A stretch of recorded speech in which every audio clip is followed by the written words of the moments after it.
Lords of the Fallen. I know everyone's saying this, but man, it sure does remind me of Dark Souls. Yes. But I know right off the bat Little bit. you said that. But you also, I know you guys, you name checked Zelda as well when you first announced it. So immediately I'm like, are there going to be puzzles? Because you guys have really been focusing on the combat and stuff. Can you talk a little bit about like what we're going to be doing in the adventure realm other than the combat? Yes, there will be puzzles, and I think two major significant elements that you are gonna see during today's presentation even, they're gonna remind you about probably other games than Souls, are gonna be as you said, puzzles, you are gonna unlock certain areas, or you're gonna get to certain areas using certain types of puzzles. Not only very simple ones like whatever pressure plates and stuff like this, but you can also imagine something that slightly better fits the world of Lords of the Fallen. For example, to anybody who has watched our debut trailer, they know that there's gonna be magic, and it's going to be represented by clones of the main character. It's going to be a quite strong part of that.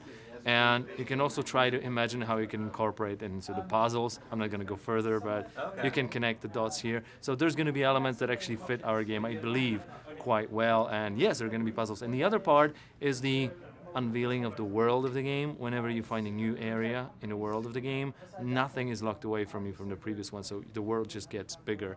And in that case, I also think Zelda could be a reference. I was curious, you have you said you're showing a new boss, and the boss definitely have the different behaviors when you reach the different stage in health, so...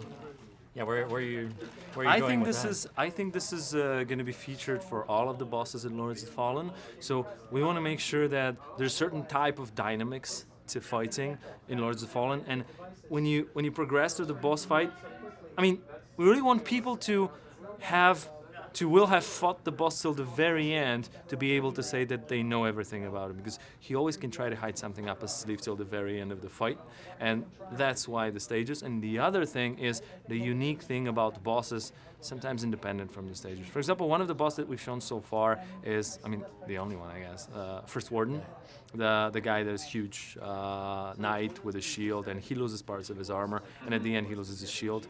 The boss that we're going to be showing you today it's got a slightly different thing about him. He's got a special mode that when he deals a lot of damage in short amount of time to you, he triggers sort of a rage mode. He's more of a boxer kind of guy. He likes to get in close. And on top of that, you can actually try to manage that, whether or not he triggers his rage. And on top of that, all bosses will have a very special kind of fighting to them, because the general way to look at bosses in Lords of the Fallen is they can be you can try to learn them, and you can try to defeat them in a quite simple way, or in a way that is actually approachable by a lot of people. But there will also be a slightly more hardcore, optional ways to defeat him. You can try to imagine fighting Champion, the boss that I've just mentioned, and you will see him in a moment. And you can try to imagine fighting him without actually triggering rage even once, and there will be a special reward for that. So for each of the boss, there will be some special way to fight him, which will give you just better loot. So this is one of the few games here at the Namco Gamers Day event that's on the PlayStation 4 and the Xbox One, and of course PC. I'm just curious, like, what are you doing on these systems that you wouldn't be able to do if there was going to be a 360 or a PS3 port?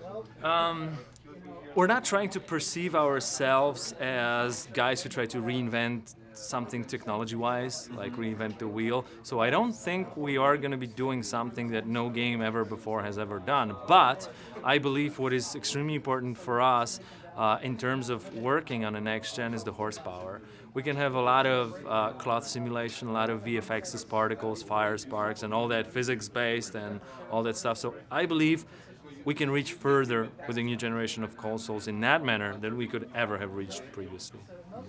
And one more thing I was curious about for the gameplay. I read something about there being 3 classes in the game, or at least 3 classes. Is this the thing where you're switching it up as you're going along, or you pick one at the beginning and go through the game that way? There are 3 fundamental pillars of the way that you look at character development in Lords of the Fallen. One of them is magic. The other one is stats, just pure stat strength, agility, and all that stuff for your character. And the third one is gear.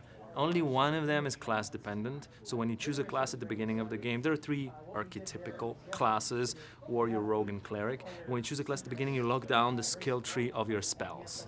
You lock that one at the beginning of the game, and the rest is totally class independent. So you can try to level up your stats as you want them, and you can try to mix your gear, even parts of different armors, if you want to, within one set. You can just try to mix it however you want. And on top of that, you can craft your gear. Some of the gear will have perks. There's a lot of freedom. Is the gear randomized, or is it all custom made by you guys, or is there some sort of algorithm generating random stats and names? Is this a loot game, or is this not a loot game? Or is it a game with loot? I don't think these questions are. I think they're independent because the gear is predefined. We have, but there's a lot of it. Like we have 70 weapons alone, but they all are. They all have stats that we have set because balancing that game is heck of a work, and on top of that, we already have enough work to work with these weapons that we have. But on top of that, I think it's a loot-driven game because of the amount of that we have in the game. Are there going to be any multiplayer aspects? We're not planning any multiplayer as of now. Gotcha. So right now it's a single-player experience. I mean, for an action RPG, it's always weird because action games tend to be short, RPGs tend to be long, and then it's the age-old question, like how long is this game going to be? Roughly, but I'm actually curious. I'm not just asking this for the sake of asking it. I can finish Lords today, maybe not today, but generally right now, let's say around 15 hours. I can do that. But for guys who don't know anything about the game, or just try it for the first time, but have experience with playing games that are challenging, I would say double that amount. Awesome. And then again, because of the process of the learning, it's fun, but it takes time. And the other thing is, for example, for guys that really want to make it through the game but are not experienced with challenging games, well, this will be even longer. I don't know. You could even think of 100. I don't know, really. It depends. How many times would you die in those 15 hours it takes you to play through yourself? I've done 3 or 4 presentations today when I ran through part of Catacombs, the dungeon level that we have, including the boss. And I think I have died at least once on each one of these presentations. That's a good sign. They were 20-25 minutes.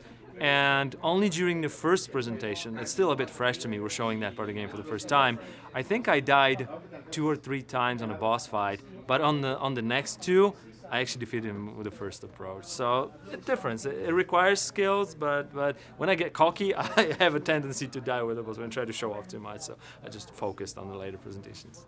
Not to bring it back to Souls too much, but I'm curious. No, not really, no, come on. Is there going to be a parry riposte? Yes. Okay, he really likes that, so you just made him happy. And there's going to be way more. Okay, I could go on for hours, but we have a lot of arcade-ish kind of mechanics in a game. You can charge your attacks by holding the button. It deals more damage, costs more energy, but that extra energy goes in damage.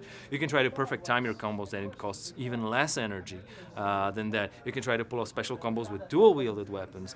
Riposte, as you said, and there's a lot. Jump attacks and special things that a lot.